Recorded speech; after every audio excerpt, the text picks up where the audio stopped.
Сега треба сите тука да застанеме, да глумиме сеј во ред, функционира комисијата, тераме по предложениот дневен ред и да завршиме работа.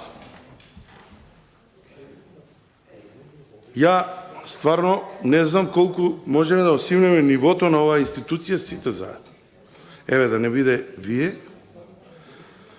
да биде на нас, сите заедно. Владата ти вика, знаеме дека овие закони нема согласување со некој европско аки, но ги ставаме да ја комплетираме трансевропската мрежа на коридори.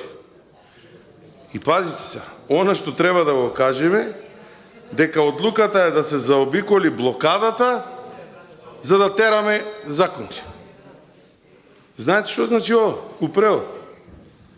Ние имаме 61 пратеник сега, вие кога ќе планирате да блокирате, а и блокирањето е политика, не е тоа така, ќе ве заобиколиме, европско знаменце ќе ставиме и на идниот председател на Комисија за европски прашања, кој што треба да има живци само, да седи вака како нашиот председател и да слуша, процедурални од координатори, заменици координатори и ништо да не ни одговара.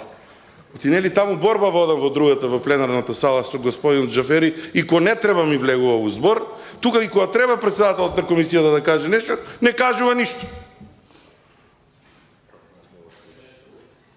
Не кажува ништо. Таму борба водам на другата страна. Значи борба водам да го сопрам председателот на собранието, да не ми влегува во збор. Тука господинот председател на Европска комисија, европски молчи на сите поставени прашања. Прашања се ова.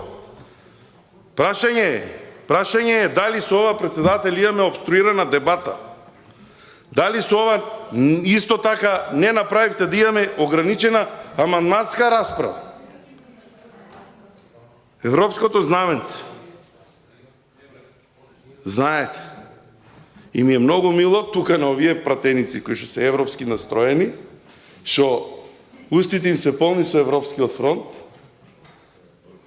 сега седат, молчат и слушаат и гледаат кршење на европска процедура. И кога ќе дојдете да ми спомнете некој за Европски фронт, ве замолувам мене да ме промашите. Мене да ме промашите. Јас сум проевропски, ама не припаѓам на Европскиот криминален фронт, за кој што ќе гласате вие сега. Да, проевропски сум јас. Тоа го знаат сите. Ама не сум од Европскиот криминален фронт, за кој што денеска молчите, мудро молчите, голтате, ја не знам кое е нивото кој што можете да го издржите, вака некој да ви се обраќа и да никој да не се јави. За ова Европски криминален фронт, на кој што вие треба да даете поддршка. Ништо, само ќе ги изгласате законите. Толку од вас. Тие 22 пратеници што подпишавте, нешто подпишавте. Не ви кажаа што е. Ќе видите некојаш у договорот. Од следната година ќе гледате, затоа што тој договор следната година ќе биде јавен. Ќе го имаме ние како влада, ќе го имаат институциите на прогонот, органите, ќе гледаме детали од него, ќе се изненадите. Ќе си речете тогаш што гласавме бе ние. Ние така гласавме. Пола од ставки да е, пола автопат ви го нема у договор. Знаете ли дека пола автопат ви го нема у договор?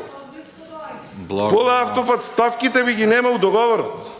И после ќе излегува. Анекс, пак тука, пак ќе бегаме од дискусија, ама сега ќе гласаме. Проевропските пратеници од Комисијата за европски прашања мудро молчат, поддржуваат кршење на деловникот, гласаат спротивно на ставовите и јавната изјава на европската делегација во државата. Вице-премиерот за европски прашања излегува на јавно и вели, знаеме дека овие закони не се за гласување, ама таму едни планираат да блокираат и ние сега ќе им ставиме европско знаменце, завршуваме работа.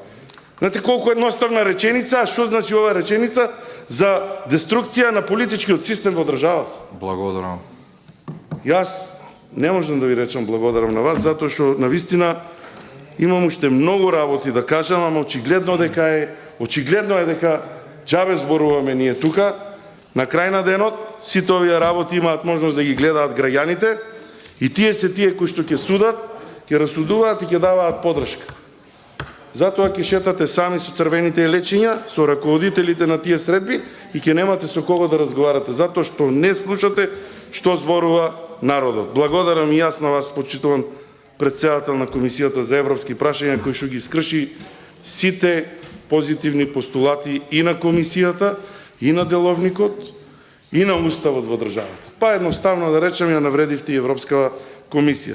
Затоа што на една слична ваква дебата успеавте, значи, етичкиот кодекс да го погребате, вие успеавте да го погребате, етички кодекс донесен, незаживен, го погребавте, исто вака, сличен состав на луѓе, очигледно истото го правите и сакате да го погребате и Деловникот на Собранието. Затоа ние во наредниот период и ќе подразмислиме за нашето учество во процесот Жан Моне. Затоа што ви треба Деловник? Еве, гледаме, една комисија може да функционира. 22 комисии, председатели на комисии, па служби со нив, една, европски, крај. Се што дое таму.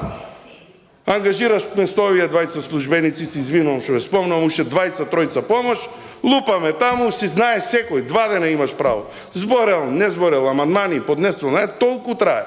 Живци треба. Да седеш таму и да слушаш. Тоа е, за жал.